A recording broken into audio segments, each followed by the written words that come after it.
Good afternoon and welcome to this orientation program, right. So, I hope I am audible and you can see me fine, right. So, purpose is orientation, purpose is to tell you that history is a good optional, purpose is to convince you that you can take history. Purpose is to explain how we can prepare history, and purpose is how I am going to help you, how I would be your friend, philosopher, guide, right, in this journey, fine. So, see, before I tell you some technical issues regarding history optional, I am going to explain you why your decision to think about history as an optional is correct, right. See, before 2013, situation was different, try to understand it. If you will ask some of your seniors, we should take history as an optional or not, they will say no, no. मत लो, take sociology, take PubAd, कुछ भी ले लो, don't take history. But now situation is different, right. I am talking about new scenario after 2013. Why I am saying 2013? Because after 2013 you all know syllabus changed, and one more thing, pattern of asking question in optional also changed.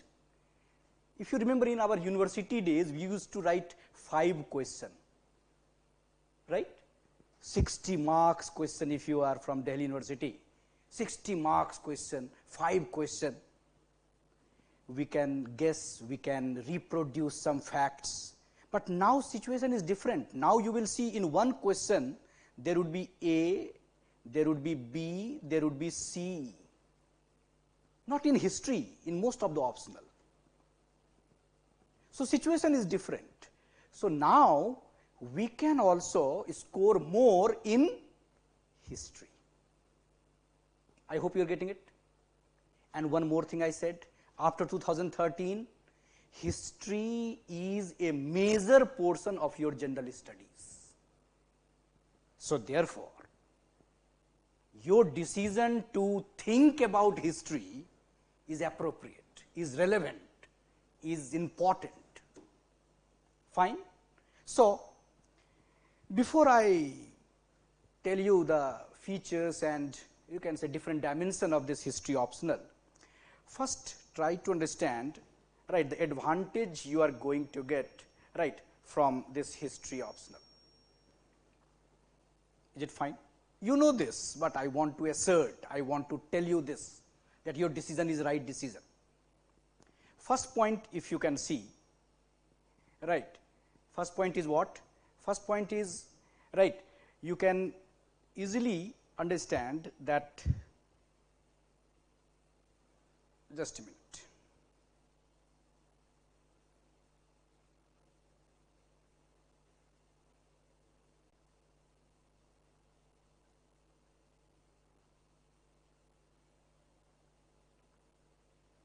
Is it fine? Right. First important point is, you all know that history is now very helpful in GS and essay. Very helpful in GS and essay. You will, whenever you will read anything about the advantage of history optional, they will try to prove this, they will try to convince you that history is very helpful in GS and essay. You will say, sir, sociology is also very helpful in GS and essay. Political science is also very helpful in GS and essay. But try to understand one more advantage. History would be very helpful in preliminary examination.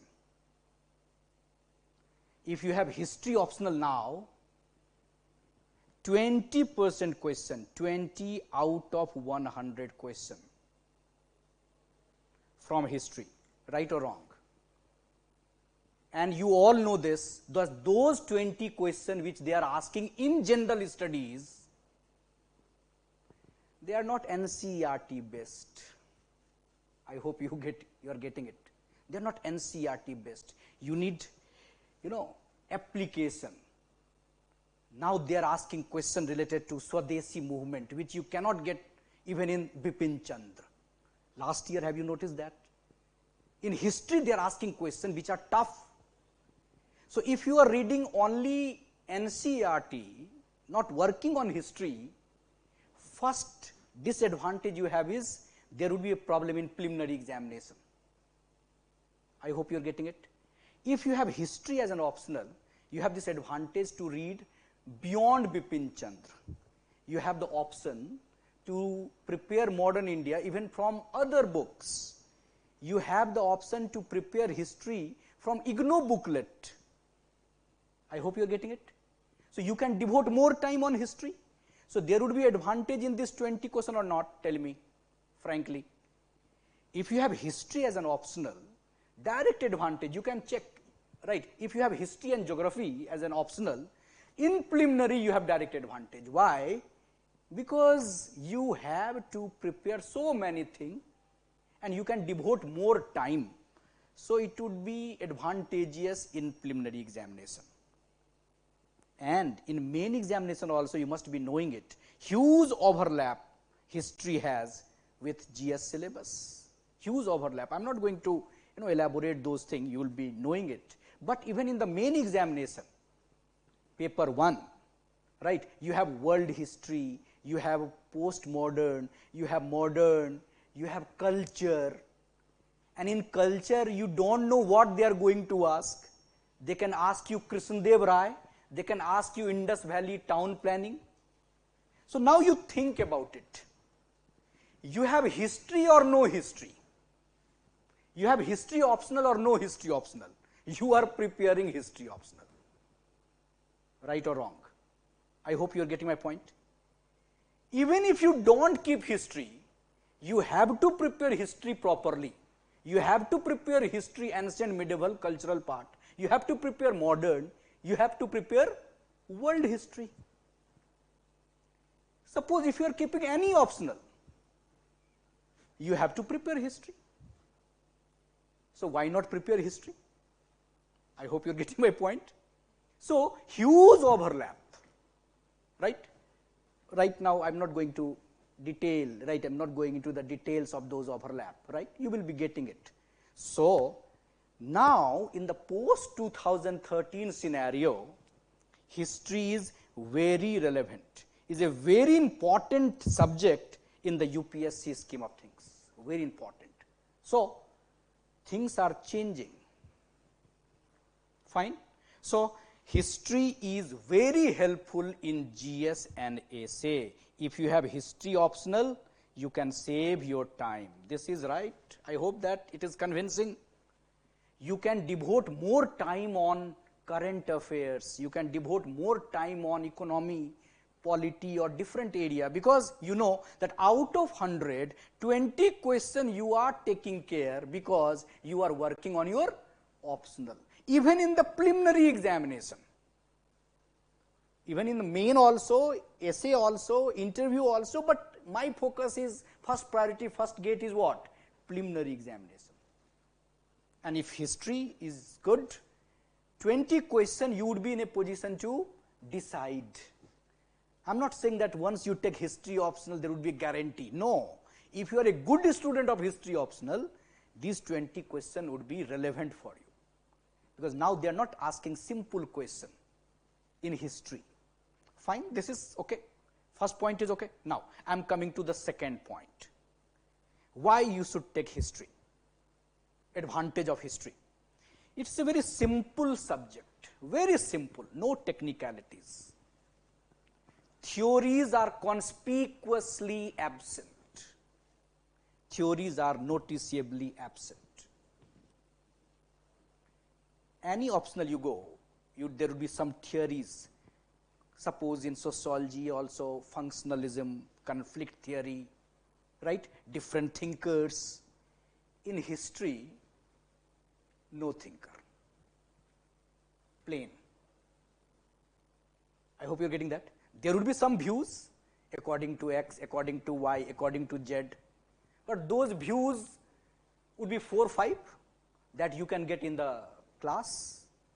There is no need to prepare those theories. There is no theory here.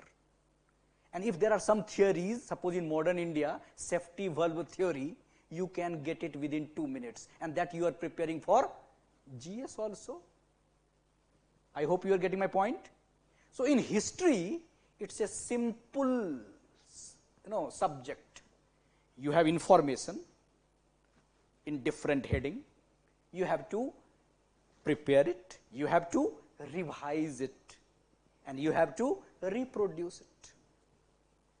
And when you are working more, it would be helpful in GS. Fine. So second advantage of history is theories are conspicuously absent. Theories are not present. There would be no problem in understanding. I have not seen anyone telling me, sir, samajh nahi aaya. There is nothing to understand. If it is organized, you will understand it. If it is not organized, there would be a problem. So if you have someone who can organize facts, if we have someone who can give you facts or in an organized manner, only job you have is to revise it, and then if possible you can add some more facts, right? You would be a better student. Fine. So 2 advantage of history optional, right? First is very important, very advantageous in GS and SA, right? Possibility of qualifying preliminary would be more, I can tell you very frankly, right? If you have history optional, geography optional, this kind of optional you have, then possibility of qualifying preliminary would be more, right? So history, this advantage you have. We had this advantage, probably I had this advantage. PT was never a problem for me, right? And you can ask your seniors also, those who have history and geography, say, right, because most of the subjects are good. If you have interest in sociology, right, you have to take sociology. Right. If you have not decided, then I am convincing you, right? Oh, there is no problem with, right, sociology or anthropology, right? Fine. And the second I said, theories are, right, absent, noticeably absent. Third advantage, it's a very important advantage, history is considered as static, right? Fine. Right, I will come to that, right. Is there problem with audio and video, like is there, right, it is okay now? Okay, fine.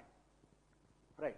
So I will be coming to that, don't worry about history study material and all, I will come to that. Fine. So it is static. So I am not saying that history is not a dynamic subject. History is also progressive. I am not ignoring the progressive character of history. Suppose if there is a new finding in Rakhi Garhi, some dimension would be changed. If there is a new finding in, suppose, related to Vijayanagar inscription, so there would be some new ideas, right? So progressive nature I am not ignoring, but overall if you will see that history is a static subject. Once you are preparing, if you are preparing history in 2021, right, I don't think that in 2022 or 2023 there would be any major change, any change. There would be no change. Things would be same, 1 or 2, and those new things which we have to add. Why? Because we have to prepare GS also, current affairs, right or wrong. Even if you don't have history, in culture you have to add Rakhi Garhi. You have to appreciate dynamic part of culture. So if you have those ideas sufficient to make your answer more dynamic. So history is static. Once you prepare it, probably this screen is disturbing, I cannot see you, right? Okay, anyhow. So history is static. Once you prepare all those notes, right? It is final. You don't have to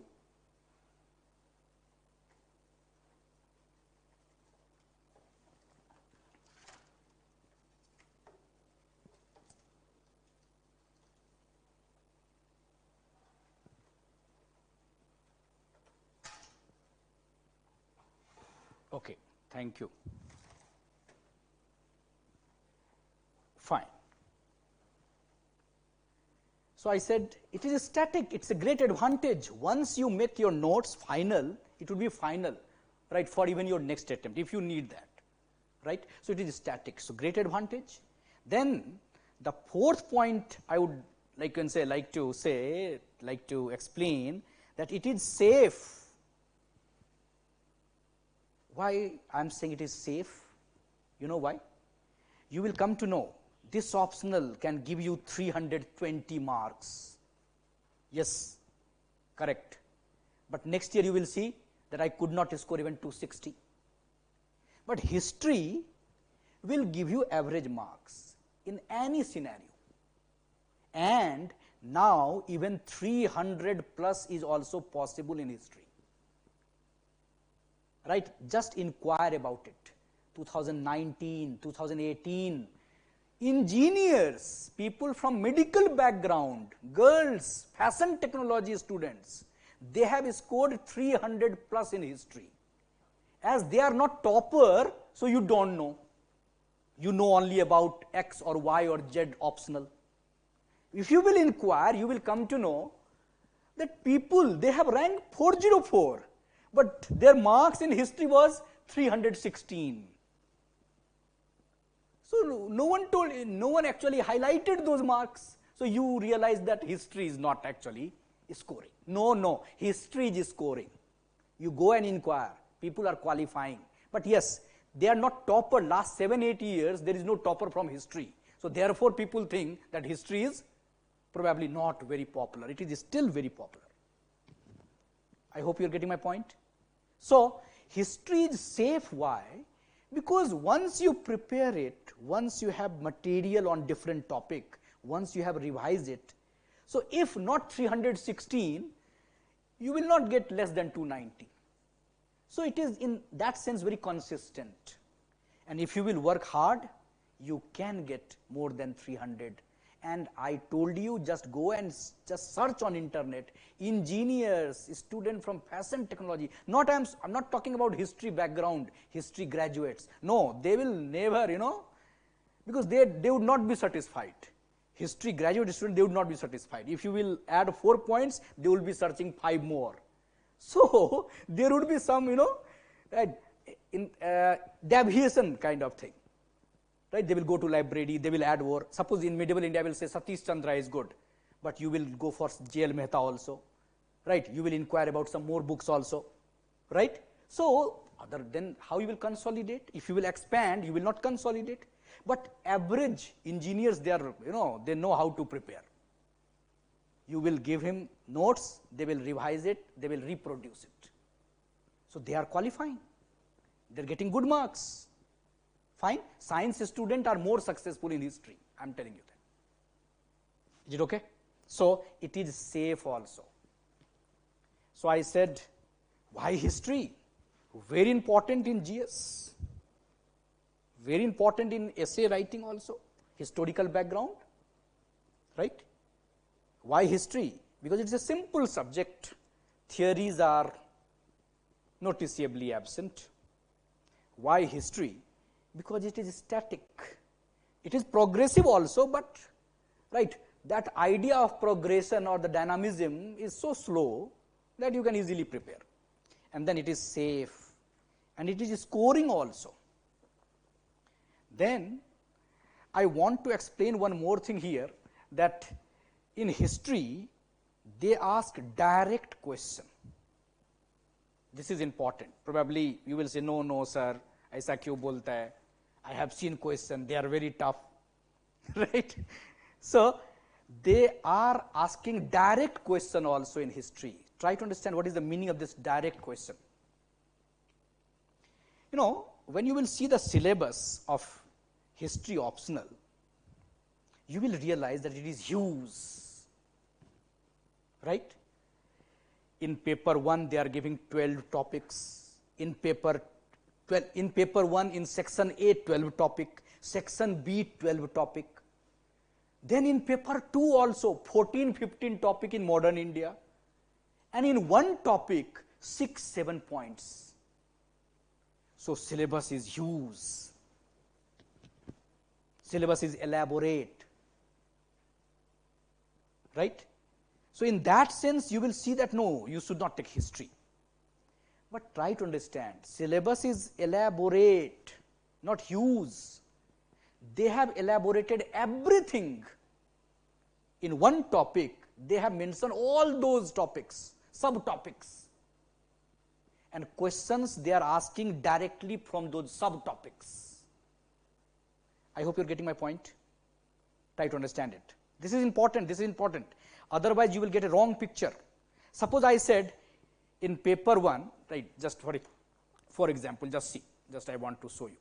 Just see, suppose in paper 1, can you see here, part 1, right, in part 1 you have 12 topics. In paper 1 you have 2 topics, ancient India and medieval India. And in ancient India you have 12 topics. Is it fine? Sources, then prehistory, proto-history, Indus Valley civilization. Suppose if they are mentioning only these 12 topics, syllabus would be chota. We would be very happy. Bahut chota hai, maja aa gaya. What they have done, you know, I am showing you only the heading. What they have done, they have elaborated in sources also what all. In prehistory and proto-history also what all. In Indus Valley civilization also what all. They have mentioned it. For example, I am explaining it. I can tell you that. Suppose in Indus Valley also they have mentioned the syllabus. See how elaborate it is. They have mentioned number 1, origin. Number 2, date. Number 3, extent. Number 4, characteristics or features. Number 5, decline. Number 6, survival and significance. Right. Number 7, art. I hope you are getting my point. Now you tell me, it is better or not? It is better. You don't have anything which is complicated here. In Indus Valley civilization, you have to prepare how it originated, what is the controversy about date, what is the extent, what is the characteristic of Indus Valley civilization, right? How it declined. So you have different subheading in one heading. So syllabus is not huge, it is elaborate. It is more clear. And when I say direct question, what is the meaning of it? They are asking direct question from not Indus Valley civilization, but from those topics, subtopics mentioned. I hope you are getting my point. Fine. So when I say that in history we have direct question now, the meaning is if you prepare all those subheading, if you have notes on those subheading, you just have to reproduce. कितने में reproduce करना है? 150 words, 200 words. There will be 20 marks, 15 marks, 10 marks question. You don't have to write 600 words on that. Is it fine? If you are preparing those peripheral topics mentioned in the syllabus, 30 to 40% question would be direct from those subtopic. Problem, you know what? We don't prepare this syllabus in an organized manner. Right? You generally ask which book I should read, and you start reading Upinder Singh, you start reading Romila Thapar. You are not preparing, you are studying ancient India. What you have to do? You have to organize Romila Thapar according to your syllabus. Are you getting my point? Direct question from those peripheral topics. For example, in different area, just have for your just confidence.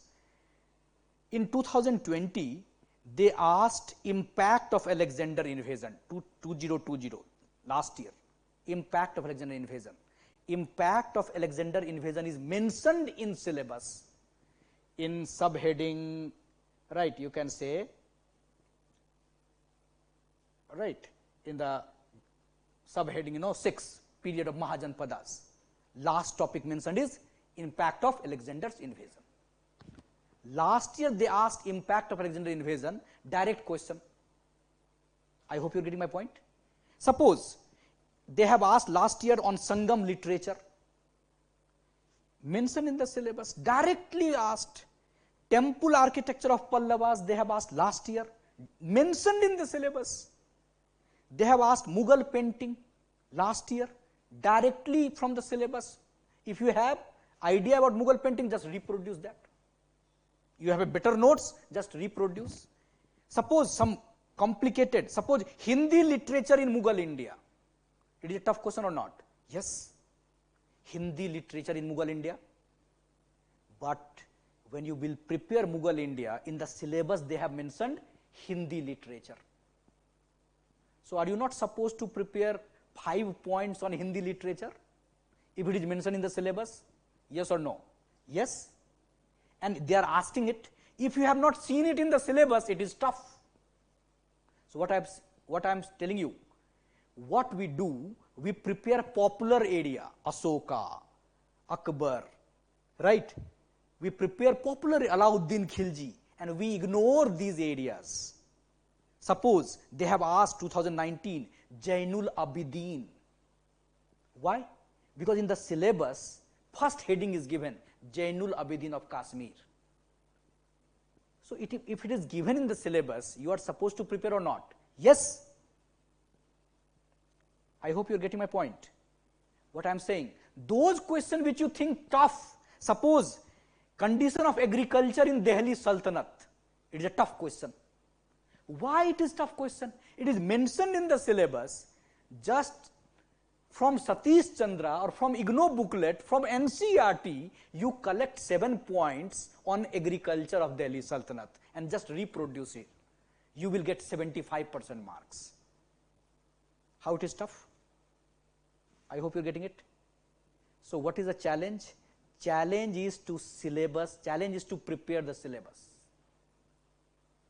Whatever is mentioned in the syllabus, if you have prepared, then you can get 40% direct question. I am not saying all those who are listening to me, they will take he's oversimplifying things. Nahi.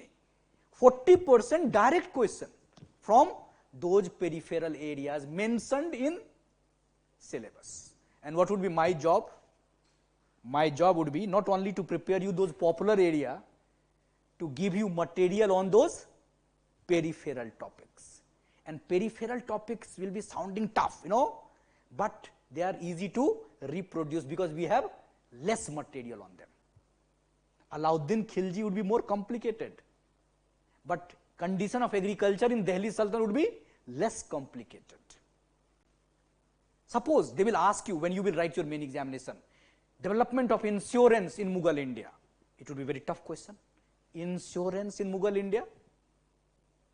It is mentioned in our syllabus. They have not asked. But when you will write your main examination, they can ask. I hope you are getting it. So what would be our challenge? To prepare some material, to prepare some point on banking in Mughal India, insurance in Mughal India. These topics would be more challenging. Whatever you are preparing in GS, apart from that, you will have to add these points. Your history option would be prepared. Is it fine? So direct question from your peripheral topics. And one more thing, direct question from last year question in history, there are good chances of questions repeating again. So, when I say direct question, try to understand, किधर से पूछ रहे हैं direct question? I said direct question they are asking from those topics, subtopics mentioned in your syllabus. And direct question they are also asking from last year. You will see 3 to 4 question they repeat now. If you prepare all those questions, particularly in the world history, modern India, those statement based questions, they are repeating. So, if you prepare those, suppose when you will prepare Carnatic War, and you know there are 7-8 statements on Carnatic War, they have already asked it, you prepare those statements, you will see that one of the statement would be asked when you will write your exam. I hope you are getting that. So, what you have to do, you have to prepare the syllabus very properly, and you have to prepare last year questions very properly, right? And if you will do that, only 20% question would be new. So, you do not have to think about those 20% new question, because you have option. I hope you are getting that. There are 8 questions, and out of 8 you have to write 5, right? So, you can, there is no point in preparing 100%. So, you can leave those 20%. 20% question would be new. Last year also there was a new question which we could not cover in the class. I can tell you that. Suppose they have asked Shiva Bharat and Sabhapad Bakhar related to sources of Shivaji. It was a new question. I never discussed it in the class. I can accept it. But only on the basis of those 2-3 new questions you will say, history, they are asking anything. 2-3 questions would be totally new. Whatever you will prepare, even if you are a teacher, you will not get it. And I will not say that, no, I told you everything. No, it is not possible. 20% question they would be asking new question. And we are not concerned. I hope you are getting that. So, but we can handle most of the question. If you have, you can say, prepare your all those subtopics and then last year question. Fine, till here it is okay. So, I hope this point is okay. Now, I have I convinced you that why history you should take, and if you have decided that history is the best optional, then it's this decision is the right decision, right? Fine. आगे चलते हैं. Now, I told you that there is a defined syllabus. I showed you in paper 1, right? There are 2 parts, section A and section B, and in section A you have 12 topics related to ancient India, and then you have section B or part B, medieval India, and here also you have 12 topics mentioned. But what we have to do, we have to go for those details, subtopics. What we are showing is not appropriate. This is just a tailor, within this topic there are subtopics, and our challenge would be to prepare those subtopics properly. And if we will do that, we will get most of the question, right? Fine. And it should be very organized. It should be very organized so that you have to reproduce it. Fine. Then in same way, paper 2 also you will see, part 1 is modern India. In modern India also you have 15 topics. Why 15 topic? They have added some topic after 1947 also, right? Consolidation, and we have to prepare those areas even in general studies. See, language is also same, consolidation as a nation, caste and ethnicity after 1947, economic development and political change. So, these 3 topic, 12 plus 3, 15 topic you have in modern India. And then paper 2, the part B is world history, and here again you have 12 topics. Is it fine? So, in syllabus is okay. Paper 1, section A, section B, 12 plus 12. And paper 2, you have 15 in modern India and 12 in world history. Is it okay? And for your GS also, these topics you have to read. What is the difference? Difference is, in GS, we will not prepare the subtopics. In optional, we will prepare the subtopics. Are you getting that difference? You are getting my point? And when you will prepare subtopics of this topic, suppose industrialization, whatever subtopics they have mentioned, if you prepare for history optional, you have advantage in GS. Why? You know, those questions which you are prepared for optional, it can be asked in GS, and those questions would be a tough question for GS. And today, if possible, you go and check. Suppose 2014 they have asked something in world history in GS, they have asked same thing in optional. Something they have asked in optional, same thing they have asked in GS. Suppose American Revolution. American Revolution was actually a reaction against mercantilism. This question was asked first in optional, then in GS. Tell me, it is advantage for history optional or not? Yes. I hope you are getting my point. So you have advantage. And what is the difference? In GS, a general outline. In optional, we will divide those topics into subtopics, and we will prepare those subtopics. Is it okay? So just try to understand. In syllabus, they have mentioned suppose A, and then they have mentioned subtopic A1, A2, A3, A4, A5. So what is the challenge? We have to prepare A1, A2, A3, A4, A5. And for better preparation, if we can divide this A1 also into different dimension, suppose A1A, A1B, it would be better preparation or not? I hope you are getting that. Dividing the topic into subtopic, they have already done. कौन किया ये? UPSC. What we have to do for better preparation? We have to divide those subtopic into different dimension. Then we would be thoroughly prepared. So in class, what we are going to do, we are going to divide those topic into subtopic. Now, try to understand it. Just I am going to explain that. For example, now I am entering into some technical thing. Suppose in your syllabus, they have mentioned Sher Shah, and they have mentioned the topic Sher Shah's administration, right? That's it. But we will not stop here, right? We will see last year question, we will see different state PCS question, and we will add more dimension here. We will add Sher Shah's land revenue reform, Sher Shah agricultural reform, Sher Shah's contribution towards trade and commerce, Sher Shah as a link between Delhi Sultanate and Mughal, right? Sher Shah's comparison with Alauddin Khilji, Sher Shah as a forerunner of Akbar, Sher Shah was not an original thinker, discuss. Sher Shah combined in himself the qualities of lion and fox. Sher Shah not a national leader as Akbar, discuss. Now, I hope you all are getting my point. If you prepare Sher Shah, these 10 dimension, right? These 10 dimension if you are preparing, out of these 10 dimension, one question would be in your examination. Last year, 2020, you go and check, they asked these 2 dimension, 2020 IS. They have asked agricultural reform and contribution towards trade and commerce.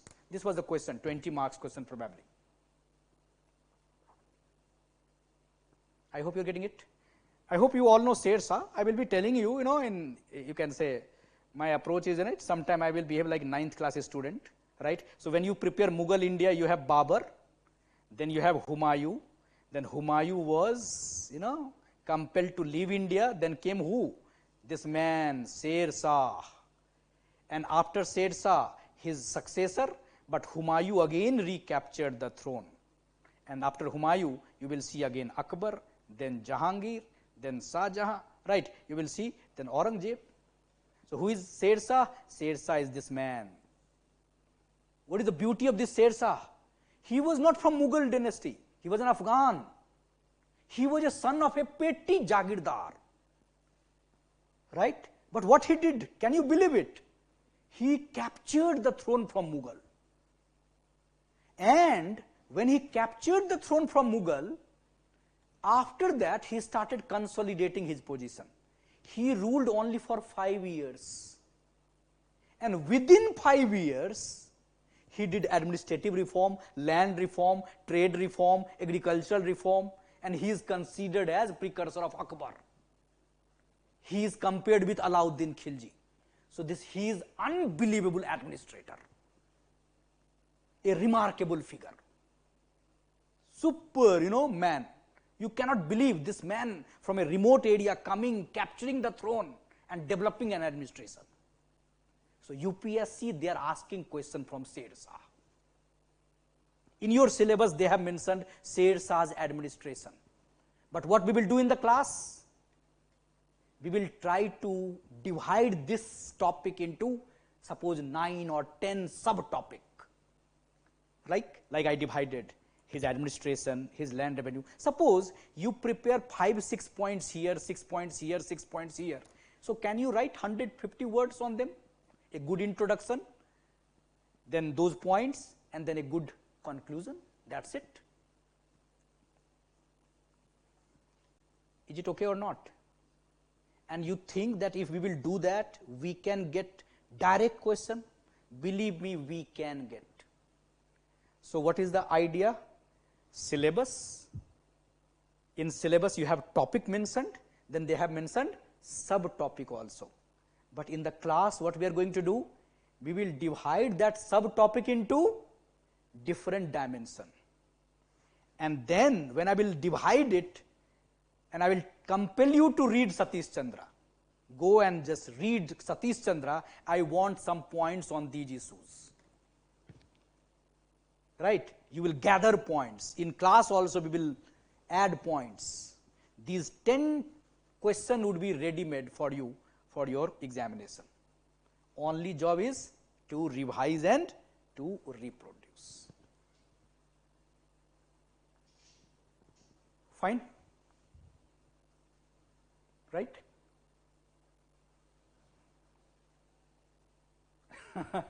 Will class notes along with ALS study material enough for 300 plus marks? No, Ame, right? I will not say this. It would be a cheating. We will recommend some textbook, right? And then whatever we will do in the class and material and then those textbook, you will get 300 plus, right? So we will do that, and we can do that. Why? Because whatever textbook you would be reading, it would be relevant for you in GS. If your friend can score, right, in GS out of 20, they will score 13, your score would be 17. Fine? So it would be cheating to suggest that no, whatever we will do here and in the class, usse sab ho jayega. No. We will try to give you a good framework, and then your job would be to read some textbook, add some material. Otherwise, it would be impossible for me also, right? But I would be dividing the topic. I would be, telling you, see, on this topic there are 9 dimensions, 10 dimensions. I hope you are getting my point. If you prepare Sher Shah like this, it would be easy for us to get the direct question or not. You go and check all those questions asked in any examination, they would be related to only this 10 dimension. They cannot ask 11th. Is it fine? So this would be our approach. Suppose, for example, now come to one more example. Suppose there is a topic mentioned, subtopic mentioned in your syllabus, nature of Mughal state. You will see that, and if possible, go and check today. There is a topic mentioned, I cannot see, right. I don't exactly see on topic number, probably yes, topic number 21. If you have syllabus, they have mentioned nature of the Mughal state. Now, when you see this, you ignore it. Okay, nature of Mughal state means what? You have to prepare only what? Administration? No. There is a debate among historians related to nature of Mughal state. There are different opinions. Can you see here? I have just highlighted some opinion. Mughal state as a war state, Mughal state as a conquest state, Mughal state as a bureaucratic state, Mughal state as a monarchy, Mughal state as a despotic state, Mughal state is a Kagji state, Jadunath Sarkar, paper government, Mughal state as a manufacturing state, Mughal state as a secular state, Mughal state as a culture state. These are views. So there is a debate among historians regarding nature of Mughal state. Whether this debate is available in NCERT? No. Whether this debate is available in Satish Chandra? No. I hope you are getting my point. So therefore, sometime we need more source to tackle this debatable issue. When you join a coaching institute, right, job of an honest teacher is to what? To help you in this regard. Right? I will be giving you some more points regarding this debatable issue so that you can concentrate more on NCERT and Satish Chandra. Are you getting my point? So you will see that there are more views. If you are from history background, some of you would be probably from Delhi University or JNU, you would be knowing there is a concept of Mughal state as a gunpowder state. Who gave this view, Mughal state as gunpowder state? That this view was given by M. Hodgson, Hodgson.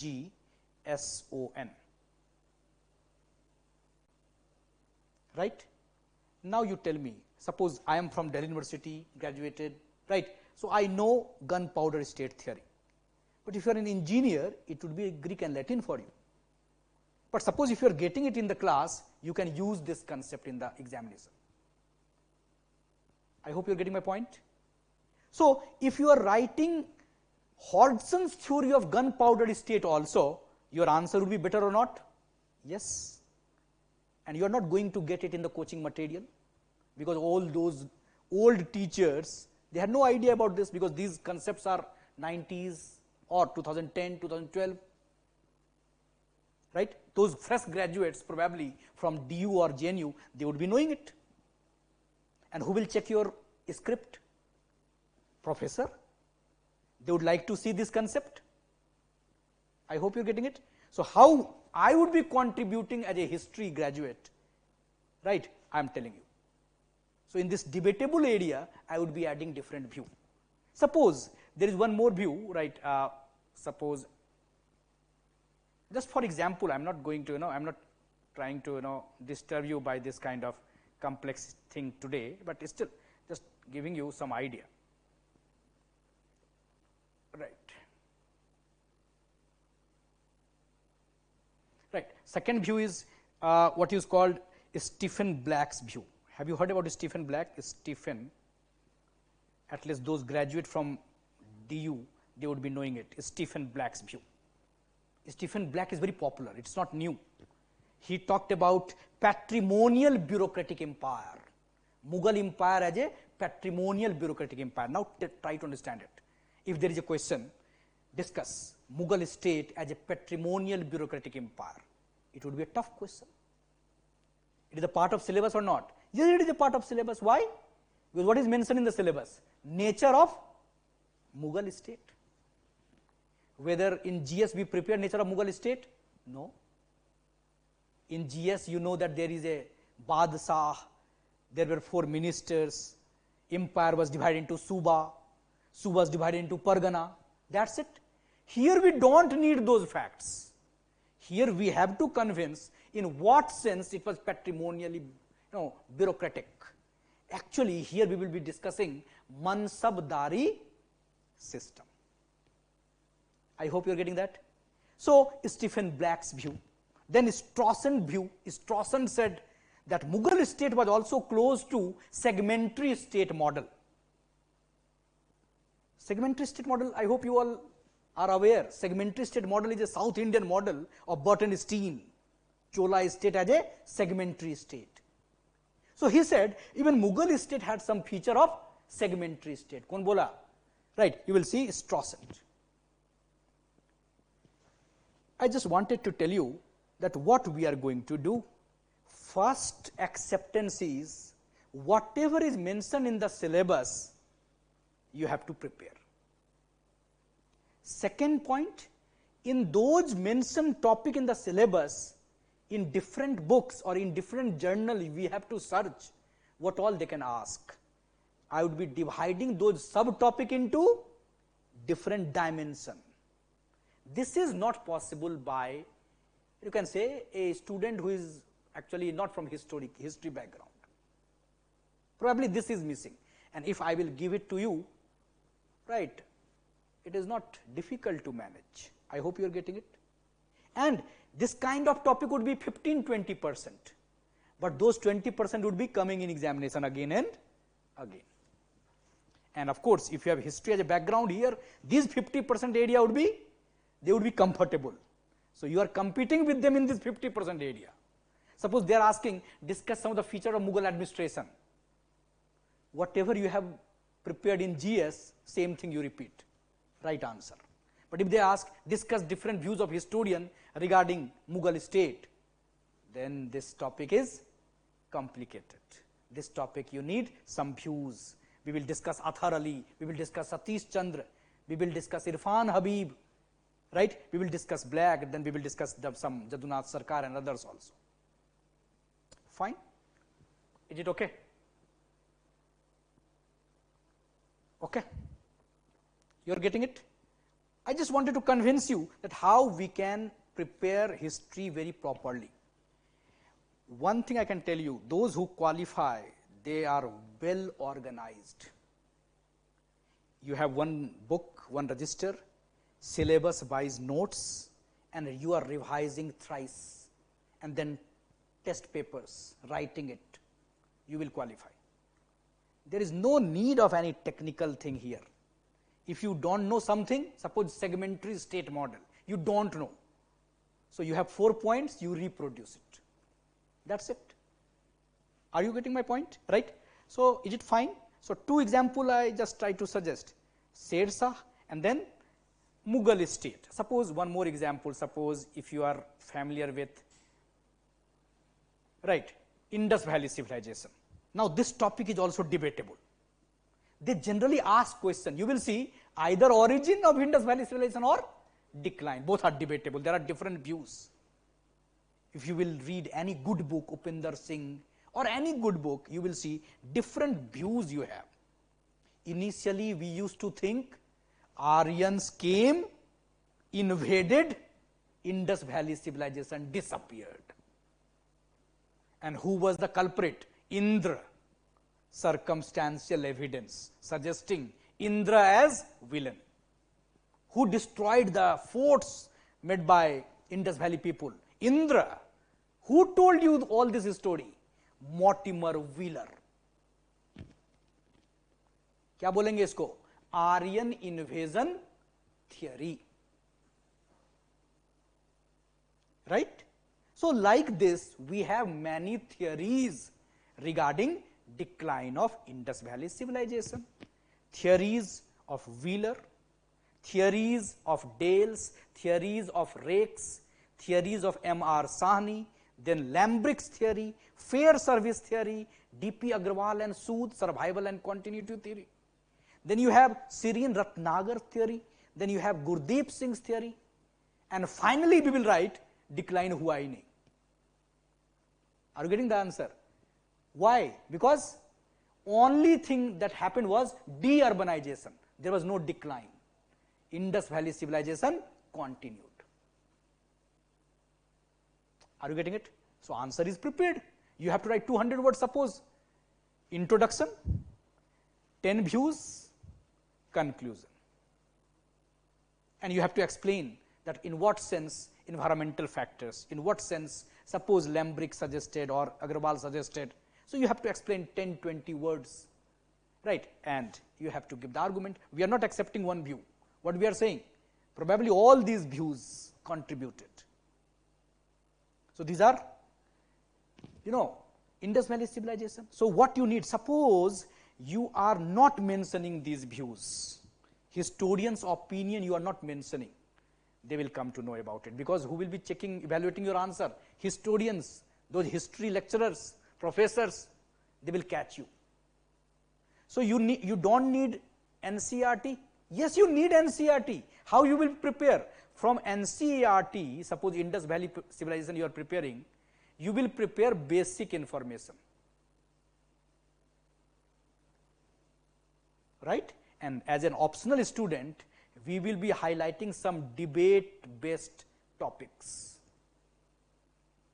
Are you getting my point? Some debate-based topic, origin, decline, or town planning. There was a uniform town planning or not, right? So, because generally what you have idea that Indus Valley civilization was an urban civilization, but reality, out of 1500 sites, only 20 sites had urban feature. So, in what sense it was urban? Are you getting my point? So, those sites are not Indus Valley sites. No, they are Indus Valley site, but they are probably sometime pre-Harappan or sometime late Harappan. They are not mature Harappan. Fine. Are you getting my point? So, what we are going to do? We will divide the topic into different subtopic. Fine. And I will give you those debatable topics, different views. It's not that we will be discussing entire class only Lambrick's theory. No, we are not doing graduation here, right? Those who are from, those you can say big institute, big you can say institution, they know it. Our lecturers, they were coming and one class or suppose sometimes 3-4 classes only on Lambrick theory. Right? This is not required in civil services. But what is required? Required is at least you are familiar with Lambrick. You know what he said, and briefly you can write 30-40 words on Lambrick theory also. This is the requirement for civil services examination. Is it fine? You are getting it? So, just I am giving you example from different area. Suppose in world history, come to first modern India. Modern India, you all know Quit India movement. I hope you understand. See what is the background of Quit India movement. This was the period of Second World War. When Second World War started? 1939, ended in 1945. Our national movement was going on, right? Gandhiji was leading the national movement, and before this 1939 there was civil disobedience movement, but it was suppressed. Now, when the World War II started, our Indian leaders demanded that we will support you, give us some concession, right? But the British Empire said, I don't need your support, chupchap baitho. I hope you are getting that. So, you will see frustration. We launched a movement called individual satyagraha. Pressure, you can say, started building on them. They came out with some proposal, what you call Cripps proposal. But this Cripps proposal could not give us responsible government. And we realized, Gandhiji realized, that now there is a need to create more pressure on them. Kaise hoga more pressure? By a mass movement. So, after the failure of Cripps proposal, Gandhiji launched what you call Quit India movement in 1942. I hope you are getting that. Just I wanted to give you some background so that you will appreciate Quit India movement. So, what was the mood in Quit India movement? Try to visualize what Gandhiji was thinking. Gandhiji had some fear. You know why? Because Japan was coming nearer to India. Japan was very powerful, right? Some success. Gandhi had some fear. Probably Britain would be replaced by Japan. ये तो बहुत बुरा होगा, right? And Gandhiji was saying, no, we will not allow Japanese, but give us something. कुछ तो दो. They were saying no. So what was the way out? What was the option for Gandhi? Gandhiji was in a unique mood, militant mood, Sumit Sarkar said. Gandhiji डर गए. He was a unique militant mood. Gandhiji said, अब जो होगा देखा जाएगा. Now I can tolerate, I can, right, accept anything. Why Japan is coming? Because they are not our enemy. किसका enemy है वो? Britain का. So you go. Quit. So this movement was quit India. अगर आप जाओगे, so there would be less threat from Japan. Gandhiji was not ready to listen to anything. He started giving instruction to different sections of the people. He started preparing them. He said, see, I am going to give you a mantra, do or die. I just wanted to tell you the atmosphere of Quit India movement. Fine? Probably you must be knowing it for general studies. But for your optional, when you prepare Quit India movement, it's not that a 5 minutes bhasan on Quit India movement. We will divide Quit India movement into 10, 12 subtopic. For example, causes of Quit India movement, feature of Quit India movement, nature of Quit India movement. Why nature? Because the nature of this Quit India movement was different from earlier Gandhian movement. Initially, there was slight violence in Chauri Chaura. Gandhiji said, right, call off this movement. Here, even if there was some violence in Solapur or in some other areas, Gandhiji was not listening to it. I hope you are getting my point. He was not accepting violence, but atmosphere is different. So what was the nature of Quit India movement, can be asked. Then I told you Gandhiji gave instruction to different sections. They can ask you in optional, even in GS also, different instruction. Even in your spectrum also you will see that they are giving you instruction to peasant, instruction to jamindar, instruction to soldier, it can be asked.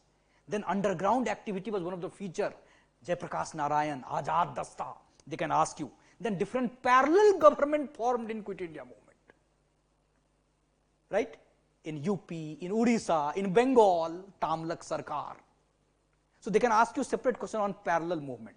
Then they can ask you what was the extent of mass movement in Quit India movement. They can ask you whether it was a spontaneous movement. It was actually planned initially, but all of the leaders were arrested. When all of the leaders were arrested, this movement became what? Spontaneous. Right? So, as a spontaneous movement, we can also see it. Then there is a view that it was a radical, you can say, manifestation of what? It was a radical manifestation of, right, wartime nationalism. They can ask you its regional variation. Quit India movement in Tamil Nadu, Quit India movement in UP, Quit India movement in Bihar, regional variation they can ask you. Then they can ask you what was the approach of Communist Party or Muslim League or Hindu Mahasabha in Quit India movement. Then they can ask you significance of Quit India movement. I just highlighted 12 dimensions. Now you tell me, when you prepare Quit India movement for your optional 12 subtopic, it would be helpful in GS or not? Our preparation would be better or not? Can you give this time for GS if you don't have history optional? No. Even if you are interested, you cannot, right? But if you have history optional, you can divide all those subtopic into 12 dimension, 13 dimension. Probably I am adding 12, you can add one more, right? Right now you would not be in a position, but after 1 year, right, you would be my teacher. I know this, right? After 2 years, right, you would be started teaching that, 2 more dimensions hai sir. This is in general, we have seen that. I hope you are getting my point. But if you know this art of dividing the topic into subtopic, then subtopic into 10 dimension, and then preparing those dimension, at least mentioning some point. And if you are thinking, suppose in the class, suppose we will go for an exercise, now you try to write something about the regional variation of Quit India movement, at least you will apply, right? And you will search in your book, textbook, and you will realize that these all dimensions are given in your book. Are you getting that? I am not adding something new, but once you have this idea, you are better prepared, you are exposed. Is it fine? You are getting my point? So, like medieval India, like ancient India, like you can say modern India, I just try to give you some idea. Right? Suppose in world history also, same point, same approach we will follow in world history. In world history also there is a topic mentioned French Revolution, and in French Revolution there is a topic called Napoleon Bonaparte. But when you prepare Napoleon, you will not prepare Napoleon in 2 pages.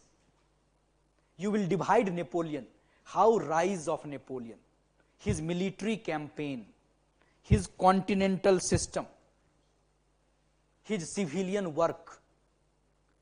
Then this kind of statement, if the conquest of Napoleon were ephemeral, his civilian work was built upon granite, this was already asked. He was a child of revolution or not? He destroyed revolution or not?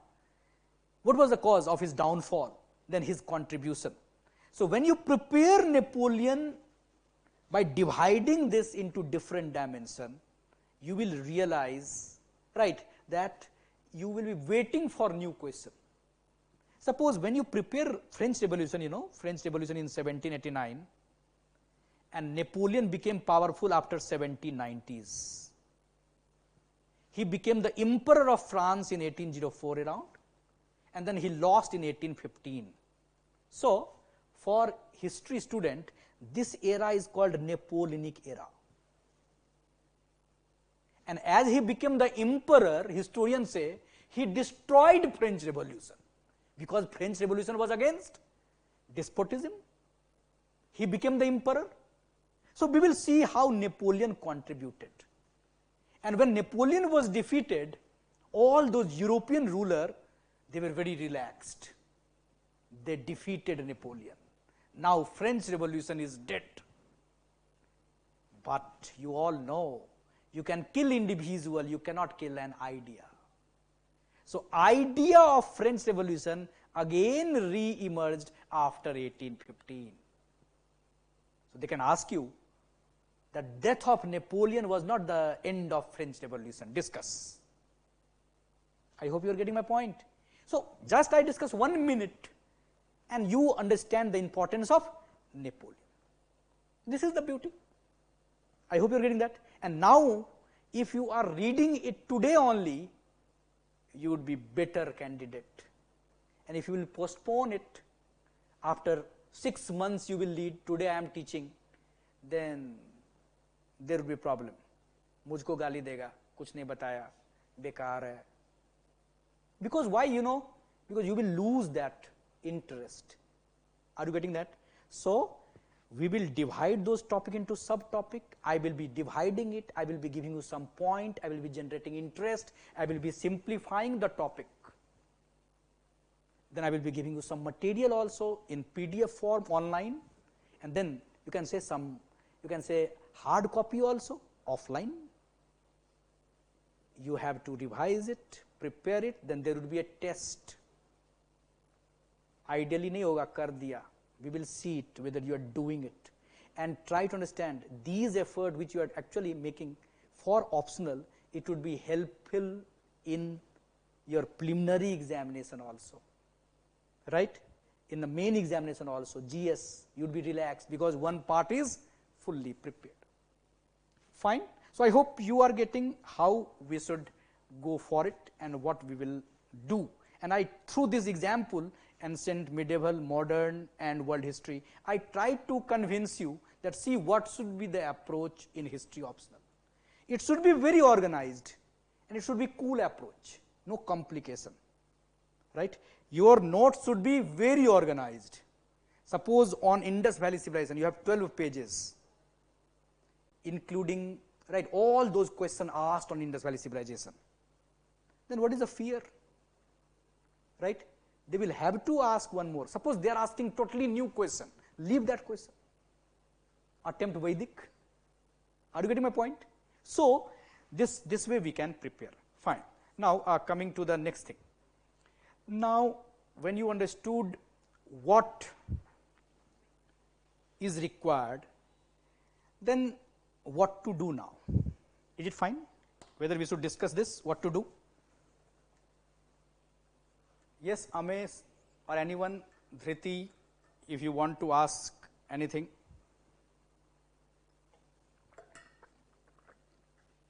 Margaret, any question till now you have to ask? Fine. So, now what to do as a history student?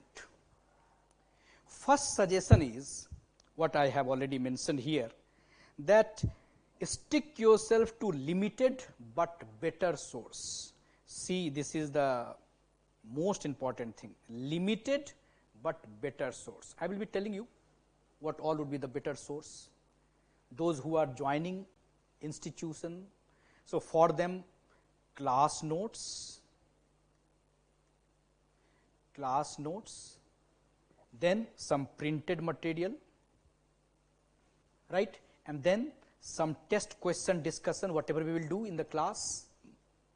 Sometime we will not discuss some point in class, but there will be question in test. So, this is all that you have to include, and then I will tell you to read some text, because no teacher can be complete. Sometime you need some approach of a historian. There should be a flow in your language, so that you can develop in the textbook reading.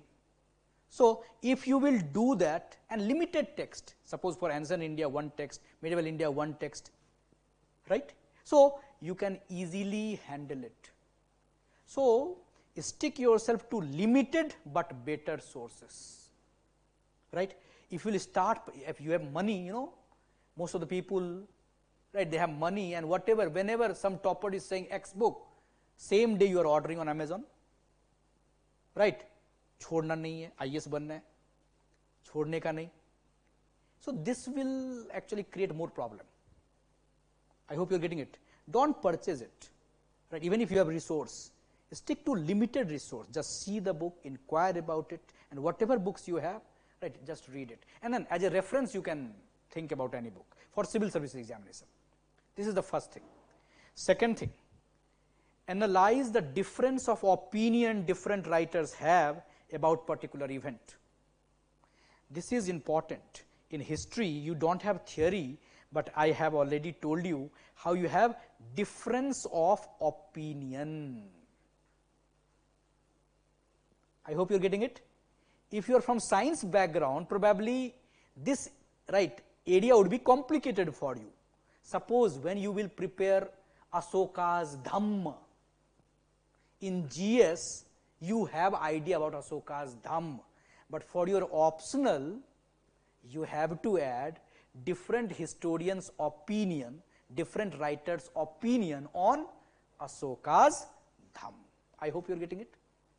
At least 2-3 writers, suppose what Romila Thapar said about Ashoka's Dhamma. You are getting my point? If you know this, it is easy for you. So, how you are writing answer? Ashoka's Dhamma, a simple description of Ashoka Dhamma, what is given in NCERT in introduction, part 1. Part 2, what Romila Thapar explained, part 2.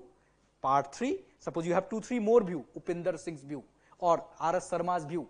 So, 2-3 more view, and then overall your idea, your approach in your own words about Ashoka's Dhamma, and you are linking it to the future, how Ashoka's Dhamma was similar approach like Akbar had later in Din-e-Ilahi.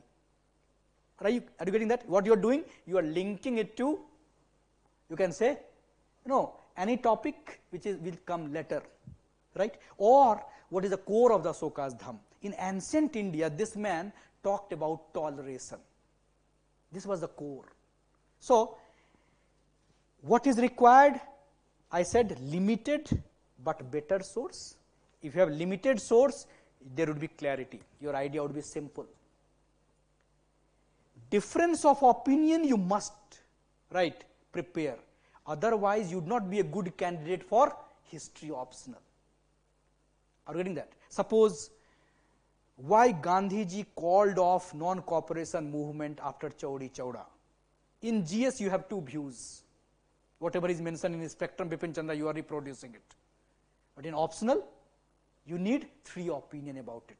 According to one historian, this was the view. Second, this was the view. Third, this was the view.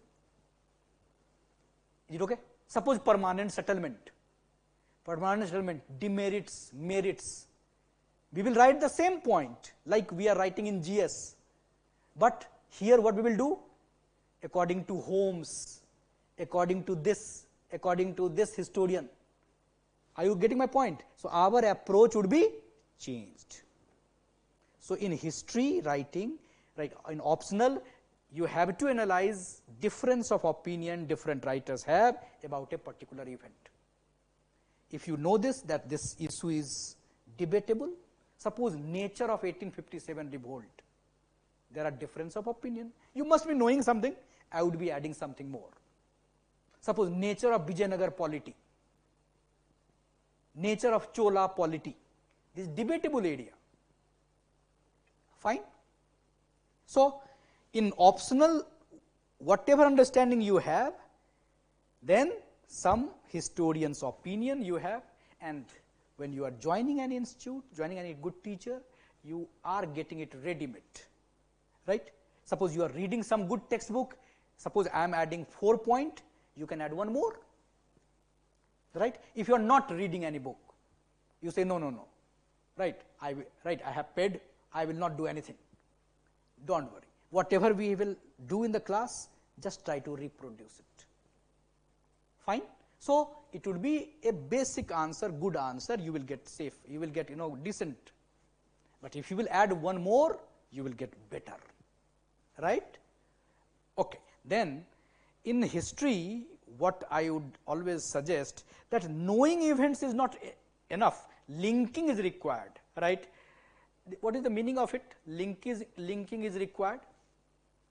Generally, suppose I mention Quit India movement, but before that I mentioned Cripps mission. After Quit India movement, right, how situation changed. Suppose any issue, suppose cabinet mission plan. Now, as an optional student, and even in GS also in modern India, you have to appreciate this link between Cripps mission, Quit India movement and cabinet mission plan. I hope you are getting my point. You have to link Alauddin Khilji's revenue policy, Sher Shah's revenue policy and Akbar's revenue policy.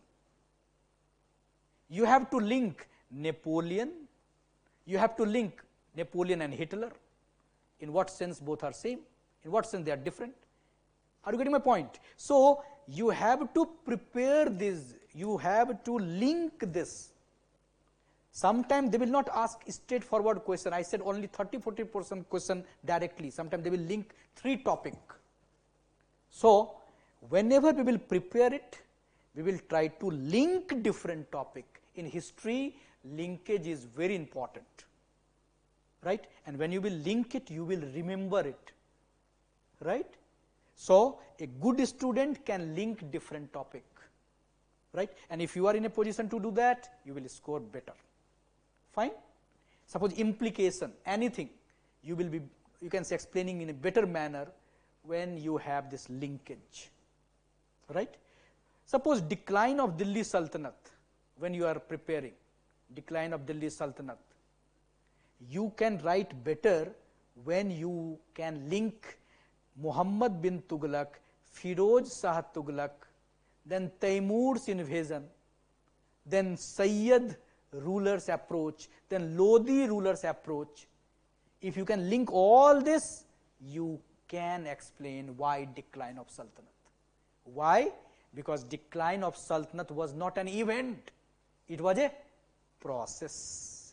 Very famous statement of history. Establishment of Indian National Congress was not an event, it was a process. I hope you're getting that. You will become IAS officer. It would be an event or a process. Process. And in that process, probably Alok Jha will also be the part of that. 2% ही होगा, हो सकता है बाद में गाली दे, नहीं बताया, ठग लिया, पहले तो बहुत बोला, ये करूंगा वो करूंगा, बाद में छोड़ दिया. But I will also contribute in that process. I hope you are getting it as a history student. So decline of Sultanate is also a process. And as a history student, you have to appreciate this process. How you will appreciate the process? Whatever happened before that, if you can link, you will get the result, right? So linking is also required. Fine. Then after that, after all this, I said writing practice is very important. I have seen many students, they, if you will discuss with them, they would be sounding like teacher, sab janta tha, but they never qualify. Why, you know? No writing practice, right? If you will not practice it, then you cannot reproduce it, because it's a huge syllabus. Suppose 12 plus 12 plus 15 plus 12 topic, in that there will be many subtopic, then we will be dividing this subtopic into different dimension. There would be 100 or there will be 1000 around topics.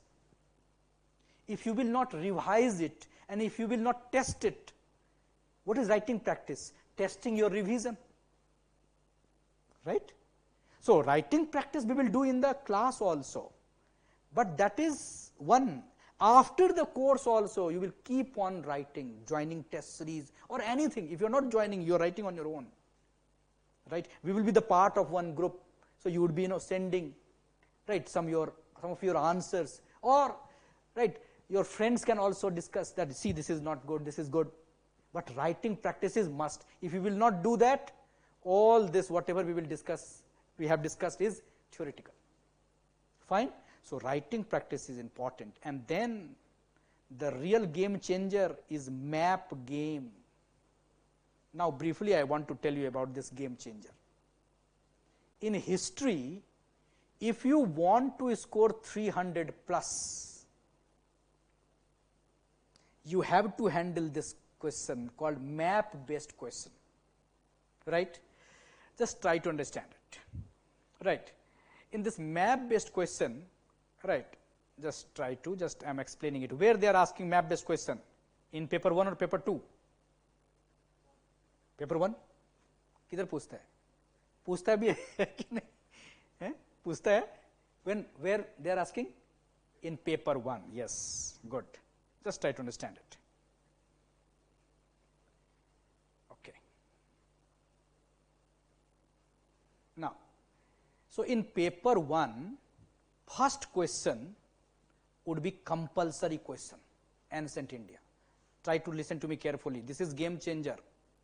And if you are concentrating here, and if you can do it, you can score 316, 317, 318 in history easily. And of course, I will contribute in that, but it is basically your effort.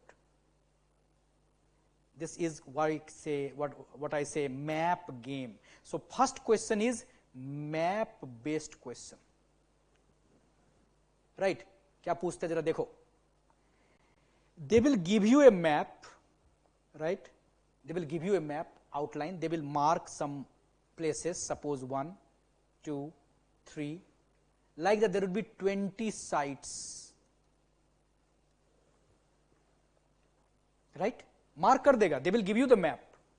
They will mark 1, 2, 3. One would be in Manipur, second would be in Bengal, third would be UP. You will have to recognize it. And then there will be some indication in the question booklet that they will say one is a Paleolithic site. You have to recognize that, okay, one is Paleolithic site and one is mentioned in Bihar. So which site is a Paleolithic site in Bihar, right? So you have to recognize it. Then you have to write about that site. You have to write 30 words on one site. So there would be 20 site, 30 words you are writing, right? and if you have recognized them, and if you have mentioned 30 words, you will get 90% marks. I hope you are getting that. But it would be a game changer. Suppose if you have not recognized it, tab gaya. Right? So what they are doing, they will be asking you Paleolithic site, Indus Valley site, temple site, Neolithic site, ancient capital site, ancient educational site, suppose Taxila, suppose Nalanda. You don't have to mark. This is not geography. Try to understand it. This is not geography. You don't have to mark. They will mark. They will ask, can you recognize it? It's a educational site of Bihar. It is easy or difficult? What do you think? Right? Easy or difficult? It is easy when you practice it. It is difficult when you are dependent on some magic. Or you think that I will tell you something in class and you will get it. No. I would be doing something on map. Right? We will divide. I will give you some material also. Suppose 70, 80 sites in each topic.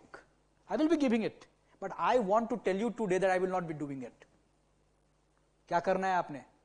Daily, whatever you are reading, if there is some word, just try to see where it is. It is in Karnataka, and even in Karnataka, it is in north, south, east or west.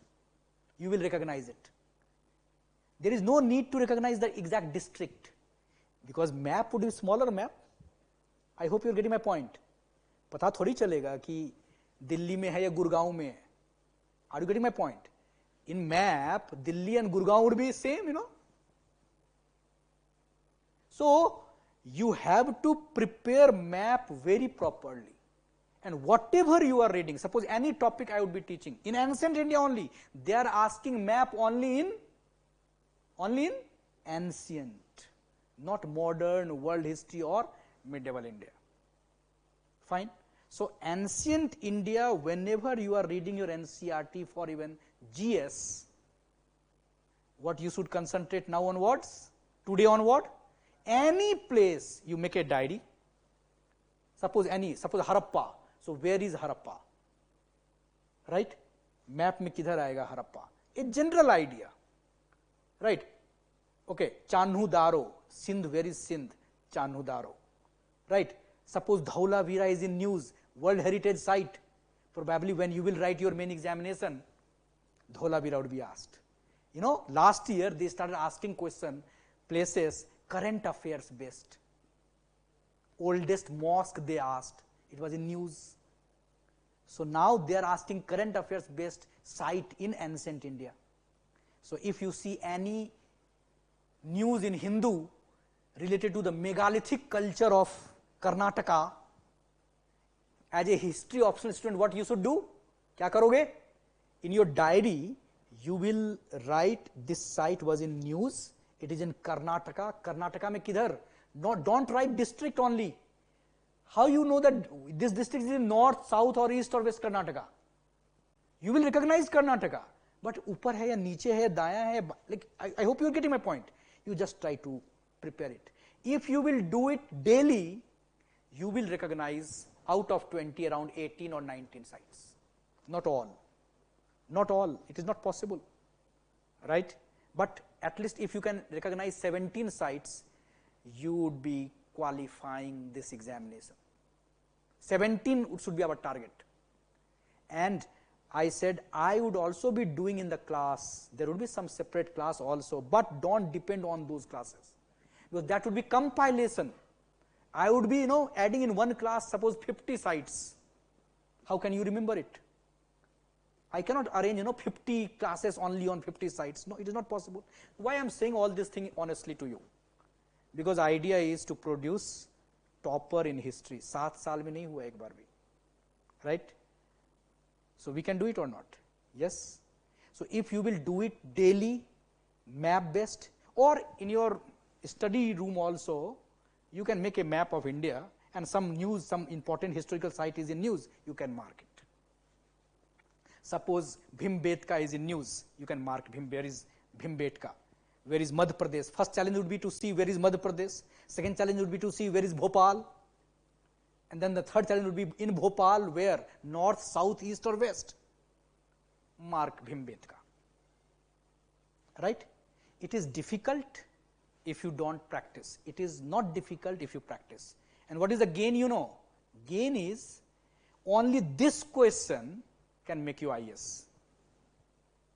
90% marks you can get in map. Right? So it can be done or not? Yes. And I would be with you. I would be giving you some site, whatever they have asked last year, what is the trend, I would be doing it. But daily you should practice. Any site I will mention in the class, you have to see in Google where it is. If you are doing it regularly, right, it can be done. If you are not doing it regularly, it would be a very tough thing and very boring also, right? Because suppose in the last 4 or 5 class I would be telling you 200-300 sites, that would be a headache for you. But if you are doing it on your own, then those classes would be what? It's a fun, right? It can be done. So what you have to do, briefly I told you, limited but better source. Second, you have to appreciate difference of opinion among writers. You don't have to accept one opinion as a good human being. As a son also what we do, mummy बोलती कुछ, हाँ ठीक बोल रहे, पापा हाँ आप भी ठीक बोल रहे. We listen to different opinion. Same thing you have to do. Listen to different opinion and then conclude. Right? So this we have to do in history also. Then knowing events is not enough. If you will divide the topic and you will prepare some point, then it would not be. So in the class, my job would be what? My job would be to link different topic. I will provide you the historical background of it. I will provide you some important thing which is generally not important for examination point of view, but that would be relevant for linking it. I will simplify the topic, right?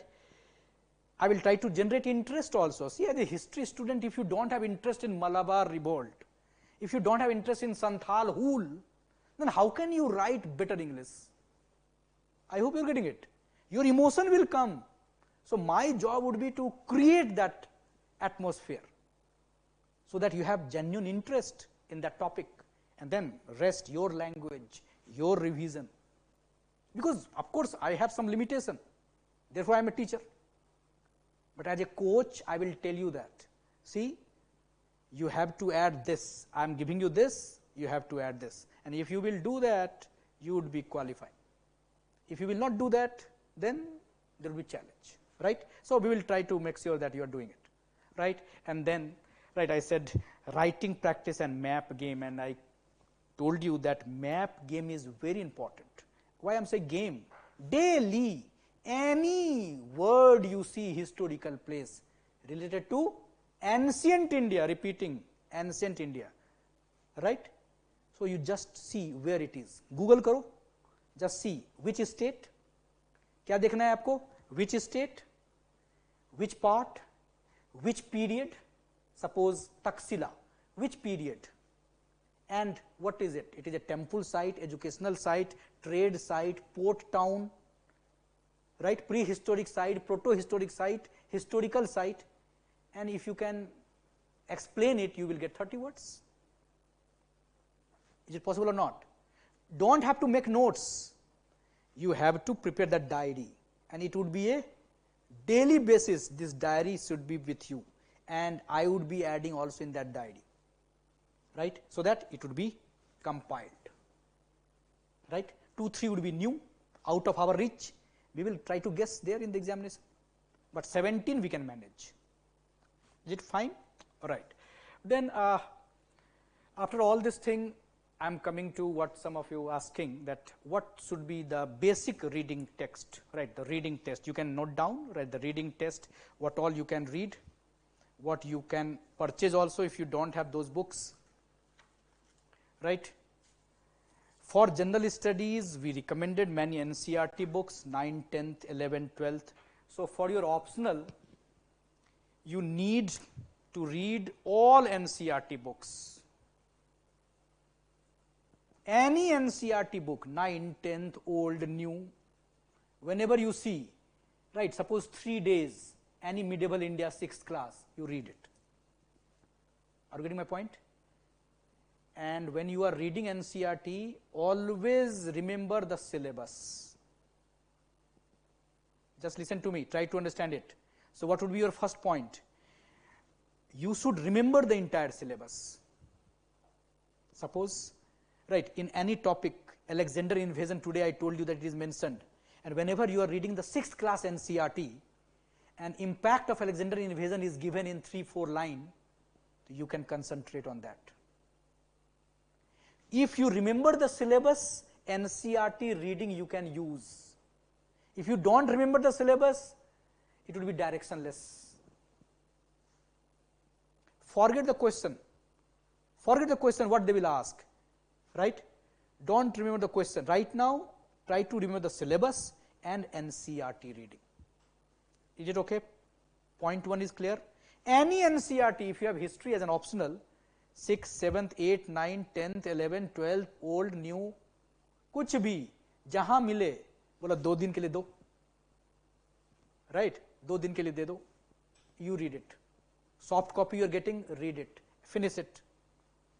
And suppose you are getting some very important statement or expression or some fact related to some of your topics, क्या करना है उसको scan करके soft copy में रख लेना है.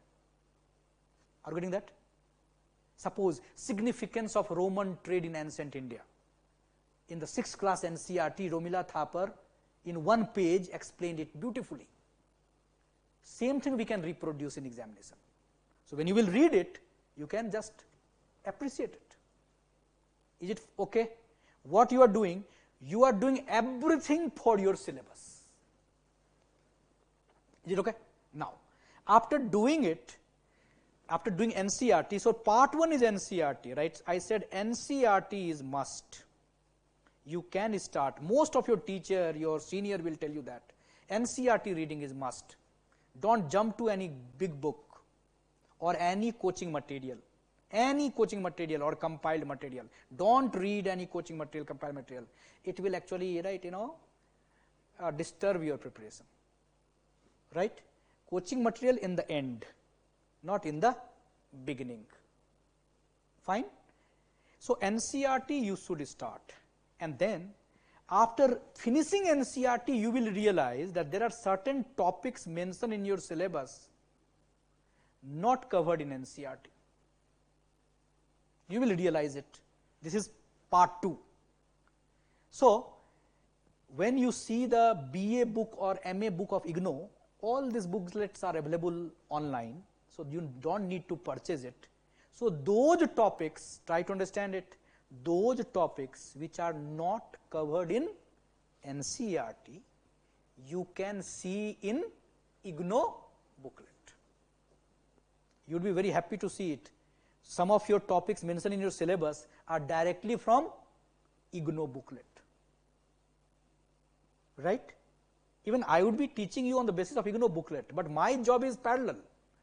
I want you to develop you, right? You can see even you are doing something, so it would be a good journey.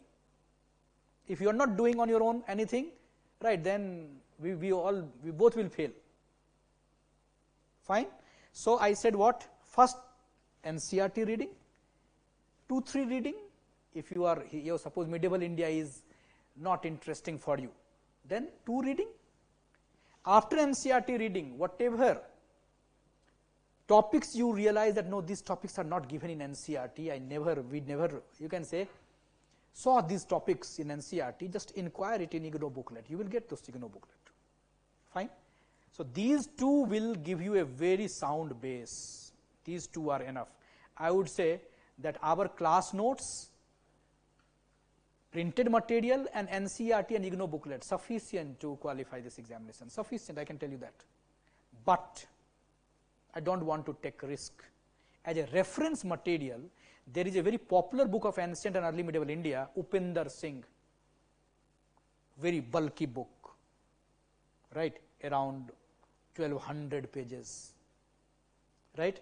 Don't have to read it, right. Don't start reading this book. It is a reference book, right.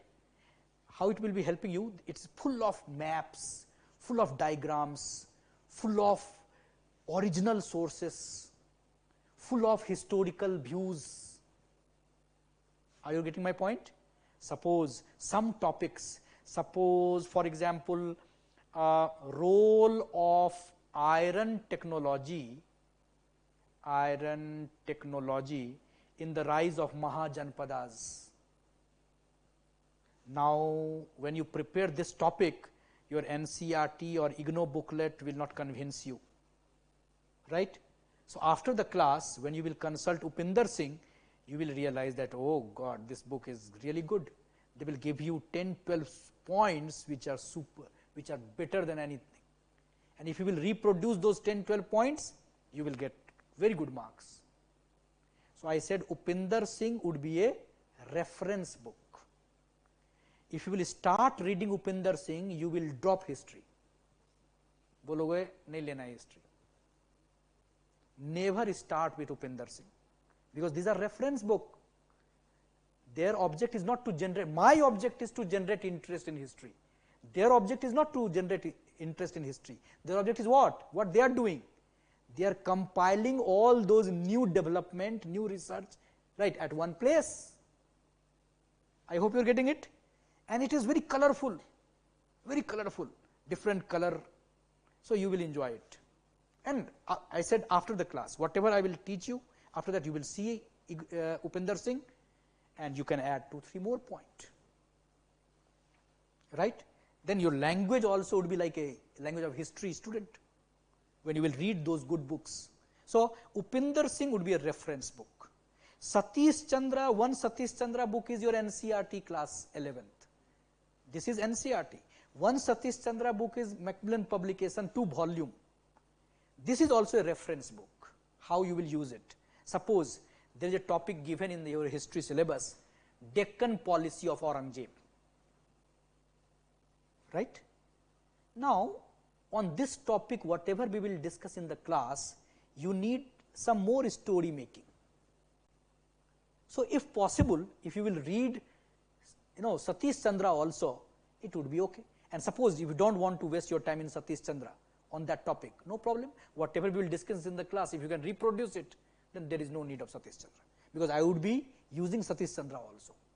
I would be using Upinder Singh also. It is not that I would not be using it. Suppose you are not, you are saying no, मैं नहीं पढ़ूंगा, I am not interested in this book. Still you can manage, but if you will consult this book, your history would be better. Is it fine? Your approach would be better.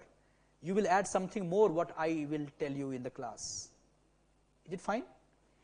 In modern India, so Upinder Singh for ancient, Satish Chandra for medieval, Shekhar Bandhopadhyay for modern. Same opinion. Shekhar Bandhopadhyay is a very good compilation of modern research. Now, try to appreciate. You don't know anything about Battle of Plassey. Only thing you know is Battle of Plassey हुआ था 1757 में. And you started reading Shekhar Bandhopadhyay. What will happen to you, you know? You will never read history. I hope you are getting it. Because intention of Shekhar Bandhopadhyay is not to tell you about the factual information about Battle of Plassey. This is my job. Are you getting my point? But Shekhar Bandhopadhyay will analyze in half paragraph impact of Battle of Plassey. And those half paragraph can change your answer writing. Are you getting it? So, why Shekhar Bandhopadhyay is required? To add some new dimension in your knowledge. If you have some basic knowledge from Bipin Chandra or Spectrum, Shekhar Bandhopadhyay can add some more dimension. You need those dimension for history optional. And try to understand, if you will read Shekhar Bandhopadhyay, your GS also would be better. Hoga ki nahi? Right? Suppose they are now asking very complicated question. role of women organization in freedom movement. It is possible from Shekhar Bandyopadhyay, not possible from Bipin Chandra. Right? Right, role of Dalit in freedom movement. You know, these are the part of our syllabus. Shekhar Bandyopadhyay can help. Right? So, suppose limitation of Ishwar Chand Vidyasagar. In NCERT, we have 3-4 points related to Ishwar Chand Vidyasagar. In spectrum, we have 5 points. But where is the limitation of Ishwar Chand Vidyasagar? Who will tell you the limitation of Ishwar Chand Vidyasagar? Shekhar Bandyopadhyay. I hope you are getting my point. Suppose analysis of Henry Vivian Desrosiers. Who will tell you? Shekhar Bandyopadhyay. Are you getting it? So, Shekhar Bandyopadhyay will add some new thing. His approach is not to simplify the story. Are you getting my point? So, don't jump to Shekhar Bandyopadhyay. If you will jump to Shekhar Bandyopadhyay, then you will lose interest, and this is not good. Right? And then in world history also, it's a very popular book, Mastering World History by Norman Loy. So, most of the optional student, they have these books, Upinder Singh, Satish Chandra, Shekhar Bandyopadhyay and Norman Loy. So, if you have to purchase, you have to purchase only these 4 books. Rest we will be giving through class notes, through material, that my headache. I would be compiling it, right? And after the class, if you will read these books, you would be better than me, right? You would be better candidate, right? And you will add 1 or 2 more dimension. Suppose in one topic I will say 12 dimension. After reading this book, you will say, sir, left these dimension. That would be my success. When you will start appreciating my limitation, so my success, right? Okay, he left this point. So it is given, but I will tell you the source. See, you can read this also, right? Because my job would be to give you a simple, organized material and lecture on history optional, right? Nothing would be complicated, and whatever we will do, it would be relevant for your GS. So there is no harm in going into details in history, right? So with this, right, I already told you that I can tell you that what would be our approach. Our approach would be class notes, and I always believe those who have joined, or those who are my student in GS also, in our GS batch, they know it. My approach is to give you a better organized class notes, because in civil services, how can I help you? My job is to give you a organized material to you, simplified, so that you can add on that structure, you can create superstructure. If I will not give you that base, how can you create superstructure?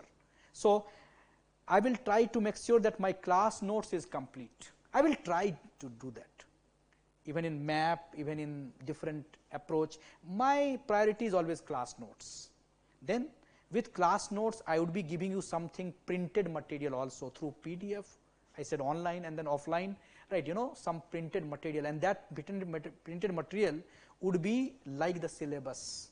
Like the syllabus, I have compiled it, right? So same, suppose any Hindi in Mughal India, so you will get in material 5 points are always already given. So you don't have to search. As I told you that you search here and there, so in material you have that, right? But whether those material are enough, nothing is enough in civil services. If you can add more, it is always better. If you will not add, whatever is given you can reproduce. Then my approach would be to test you. In offline classes, in the class only, I generally compel you to write. But last year we could not go for offline classes. Online, so probably online test, regular test is not possible. Even if I was giving some question, right, 2-3 of them, they were sending the answer, rest of them not. If you will create pressure, they will not come live. बोलेगा बाद में देख लूँगा, right? So I was not taking a risk. I stopped giving you, like I stop giving test because they will not come live, right? So test, and if you will join this, and if you will involve yourself in this, it would be better for me also and for you also, right?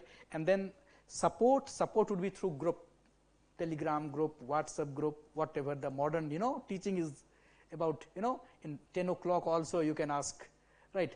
But I will answer probably in the morning, but you can ask, right? So that support also would be there. That is required some time, at least in the beginning. After some time you would be trained, you would be settled, right? So that we will try to give. This is what I can tell you, right? And I hope that whatever I have told you, it would be useful. Now, if I can take some question. Ashley, can you please let us know how many session I will take, right? Now, can I answer some of the question which they have asked online? See, last year experience online around minimum 90 session. In history, you need 90 session, and I would be slow. I would be not rushing, anyhow finishing the lecture. I would be like spoon feeding, right? So 90 around. Some of the areas, like of course we can go far, but 90 session, Asli. So minimum 90 session. It can go 5 or 6 more, right? So minimum 90 session would be there, and it will take around 5 months, right? Why 5 months? Because in December in ALS we generally take break, right? Those who are the part of our program, they know it. So in December there would be around 20-25 days break, right? Why this sound? Okay. So there will be, why I am saying 5 months, because there will be December break, and there will be 4 days class in a week. There will be 4 days. 2 days you consolidate, right? And 4 days class would be there. Timing would be 2 o'clock only, right? 2 to 4, and we are starting probably, right? They will tell you probably from 7th, right?